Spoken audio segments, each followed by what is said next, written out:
Hello दोस्तों, स्वागत करता हूं मैं आप सभी लोगों का मेरे यूट्यूब चैनल में, जिसका नाम है क्रीपी रियल हॉरर स्टोरीज़। तो दोस्तों, आज की ये जो कहानी है ये नवीन जी की है। चलिए, कहानी मैं आपको उन्हीं के ही नज़रिए से सुनाता हूँ। मेरा नाम नवीन है और ये जो घटना मैं आज आप सभी लोगों के साथ शेयर करने जा रहा हूँ, ये मेरे साथ आज से 10 साल पहले, यानी कि जब मेरी उम्र लगभग 11-12 साल की रही होगी, तब ये मेरे साथ घटी थी। दरअसल मेरे स्कूल के जो एग्ज़ाम थे वो ख़त्म हो चुके थे। तो काफ़ी दिनों की जो है छुट्टी पड़ी हुई थी, लगभग 10-12 दिन की जो है छुट्टियाँ थी। तो छुट्टियों में मैं अपनी नानी के यहाँ पे चला गया था और वहाँ पे जो मेरे कज़न ब्रदर रहते हैं, जो मेरे मामा जी के बच्चे हैं, वो भी मतलब मेरी जैसे ही उम्र के हैं। कोई मेरे से 1 साल बड़ा है या कोई मेरे से 1 साल छोटा है। तो हम लोगों की जो उम्र है वो एक जैसी सी ही है। तो एक दिन क्या हुआ, जो मेरे कज़न ब्रदर हैं वो मुझको कहने लगे कि चलो एक काम करते हैं, कल हम ना मंदिर घूम के आएंगे। तो वहाँ पे ना एक मंदिर है जो कि काफ़ी पुराना मंदिर है और काफ़ी माना हुआ मंदिर है। तो लोग मतलब काफ़ी दूर दूर से भी वहाँ पे जो है दर्शन करने के लिए आते हैं। तो हमने अपने जो नानी हैं उनसे हमने बोला कि ऐसे ऐसे हम मंदिर जाना चाहते हैं। तो नानी ने कहा ठीक है, मंदिर हो आओ और जो है टाइम से ही घर पे आ जाना, ज़्यादा लेट मत होना। तो हमने कहा ठीक है नानी, हम अपने जो है टाइम से घर वापस आ जाएंगे। क्योंकि जहाँ पे मेरे नानी का घर है ना, वो एक मतलब स्मॉल टाउन है, जैसे कि आप समझ सकते हैं, एक मतलब छोटा एक कस्बा है जहाँ पे मतलब ज़्यादा डेवलपमेंट तो नहीं है। और वहाँ पे ना रात को साधन मिलने में भी थोड़ा दिक्कत होती है। ट्रांसपोर्ट की भी कुछ ज़्यादा अच्छी कोई फैसिलिटी नहीं है। तो हमने बता दिया जी नानी कि रात को, ताकि हमें आने में कोई दिक्कत ना हो और जो ट्रांसपोर्ट है, जो साधन है वो हमें मिल जाए, इसलिए हम रात को जो है ज़्यादा देर नहीं करेंगे और हम टाइम से ही वहाँ से निकल जाएंगे, ताकि हम टाइम से ही यहाँ पे जो है पहुँच पाएँ। तो हम लगभग हम शाम के 4 बजे के करीब हम वहाँ से निकले थे और दर्शन वर्शन करने के बाद हमें जो है शाम के 7 बज चुके थे।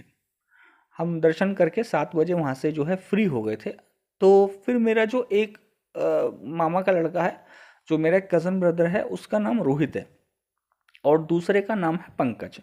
तो हम 3 लोग जो थे, तो रोहित कहने लगा कि एक काम करते हैं कि मेरा एक दोस्त है यहीं पास ही में, उसका घर है, वहाँ चलते हैं। यहाँ तो मैं आया ही हूँ और थोड़ा उसका भी हाल चाल जान लूँगा। मैंने कहा नहीं, पहले तो मैंने उसको मना करा। मैंने कहा नहीं यार, नानी ने हमको बोला था कि टाइम से हमें निकलना है और फिर हम अगर ज़्यादा देर हो जाएगी तो हम वापस घर कैसे जाएंगे। तो पंकज कहने लगा अरे यार कोई बात नहीं, बस थोड़ा सा ही समय लगेगा और वो हमारा काफ़ी अच्छा दोस्त है, और उसको अगर बाद में पता चलेगा कि यार तुम लोग मेरे घर के पास तक आए थे लेकिन मुझसे मिले नहीं, तो उसे काफ़ी बुरा लगेगा। तो मैं भी फिर उनके थोड़ा फोर्स करने पे मैं भी मान गया। तो हम उसके घर पे हम चले गए थे। वहाँ पे हम बैठे थोड़ा, उन्होंने हमें चाय नाश्ता कराया, काफ़ी मतलब बातें करी, थोड़ा खेले कूदे भी। तो हमें लगभग रात के बज गए थे 9:30। और जब 9:30 बज गए थे तो काफ़ी मतलब टेंशन होने लगी कि हमें तो इस टाइम तक अपने घर होना चाहिए था, बल्कि इससे पहले अपने घर होना चाहिए था। तो जिस फ्रेंड के यहाँ पे हम गए हुए थे, उसके मम्मी पापा कहने लगे एक काम करो, आज तुम यहीं रुक जाओ क्योंकि रात भी ज़्यादा हो गई है और पता नहीं जाते के लिए कोई तुम्हें साधन मिले या ना मिले, तो कल सुबह चले जाना। तो उन्होंने कहा कि फिर हमने उनको बोला कि नहीं, हम ऐसे तो नहीं कर सकते क्योंकि नानी को हम बोल के आए हैं और अगर हम घर नहीं पहुंचेंगे तो नानी जो है बहुत ज़्यादा गुस्सा करेंगी। उन्होंने हमें काफ़ी मतलब समझाया कि रात ज़्यादा हो गई है, डिनर करो और यहीं पर ही सो जाओ, लेकिन हम तीनों की जिद थी, हम नहीं माने। हमारा ये था कि हम नानी को फिर क्या बोलेंगे कि उन्होंने हमें भरोसा करके भेजा, लेकिन हमें क्या नाम है उनका भरोसा तोड़ के और हम जो है टाइम पे वापस नहीं आ पाए। तो हम अपनी ज़िद पे रहे, इसलिए फिर उन्होंने भी ज़्यादा हमें फ़ोर्स नहीं करा और उन्होंने बोल दिया ठीक है, तुम अगर जाना चाहते हो तो चले जाओ लेकिन सँभाल के जाना।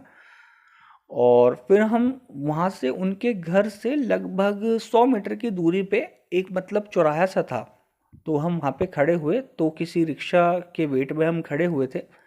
तो काफ़ी देर तक तो रिक्शा आए नहीं, लगभग 15 मिनट हमें इंतज़ार करते करते हो गया था। फिर एक मतलब रात में ना एक रोशनी सी चमकती हुई नज़र आई किसी रिक्शे वाले की, तो मुझे लगा कि शायद ये रिक्शा जो है खाली है। तो हम तीनों ने कहा कि एक काम करते हैं, थोड़ा सड़क के बीच में आ जाते हैं ताकि ये रिक्शे वाला हमें लेके और हमें अपने गांव में जो है उतार दे। तो हमने क्या काम किया, हम बिल्कुल सड़क के आगे खड़े हो गए और उस आदमी ने ना, जो वो ड्राइवर था रिक्शे वाला, उसने मतलब एक शॉल सा ओढ़ा हुआ था, सर से लेके और गर्दन में लपेट के ऐसे उसने एक शॉल टाइप का सा ओढ़ा हुआ था। तो उसका चेहरा तो ठीक से दिख नहीं रहा था। हमने उससे पूछा कि जहाँ हमें जाना था कि आप वहाँ तक चलोगे या नहीं। तो उसने कहा हाँ ठीक है बैठो, और मैं वहीं जा रहा हूँ, मेरा घर भी वहीं पर ही है, आप लोग आखिरी सवारी हो तो मैं आपको छोड़ के अपने घर निकल जाऊँगा। तो हमें भी थोड़ा मन में तसल्ली हो गई कि चलो ठीक है, एटलीस्ट हमें कोई साधन तो मिल गया। तो हम जब अंदर उसमें बैठ गए थे तीनों, और रिक्शे वाला जो है रिक्शा चलाने लगा, तो मेरा ध्यान अचानक से गया जो रिक्शे ड्राइवर के जो फेस के आगे जो एक छोटा शीशा होता है, तो मेरा ध्यान गया कि शीशे में ना उसका चेहरा दिखाई नहीं दे रहा था।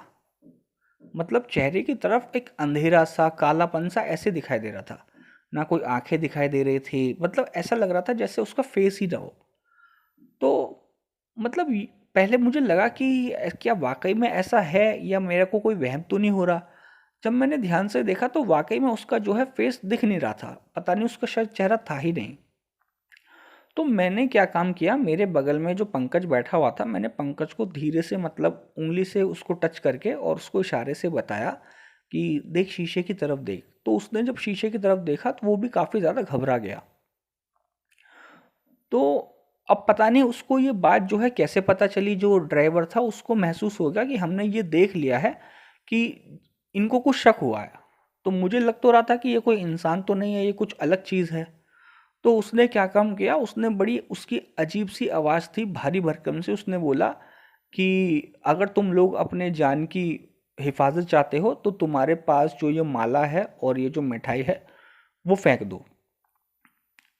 तो मेरे को समझ आया कि वो माला और मिठाई इसलिए फेंकने को बोल रहा था क्योंकि जो मिठाई थी वो प्रसाद के रूप में हमें मिली थी, और जो माला थी वो हम मंदिर से लेके आए थे, उस माला पे टीका भी लगा हुआ था।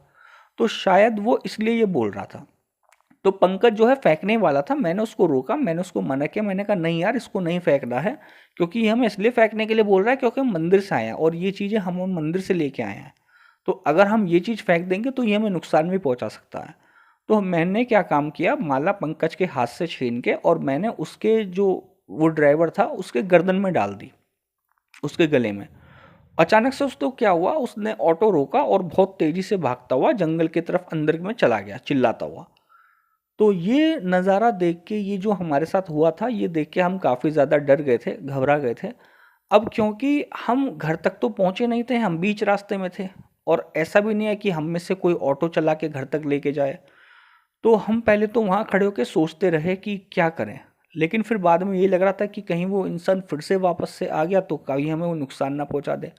तो हम बस भगवान का नाम लेते हुए, मन में प्रार्थना करते हुए, तीनों एक दूसरे का हाथ पकड़ते हुए हम धीरे धीरे चलते गए।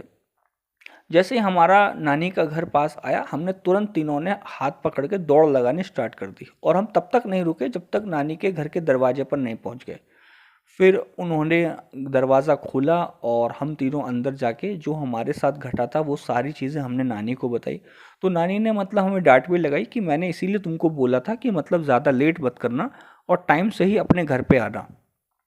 तो दोस्तों ये थी कहानी नवीन जी की। उम्मीद करता हूँ कि आपको कहानी पसंद आई होगी।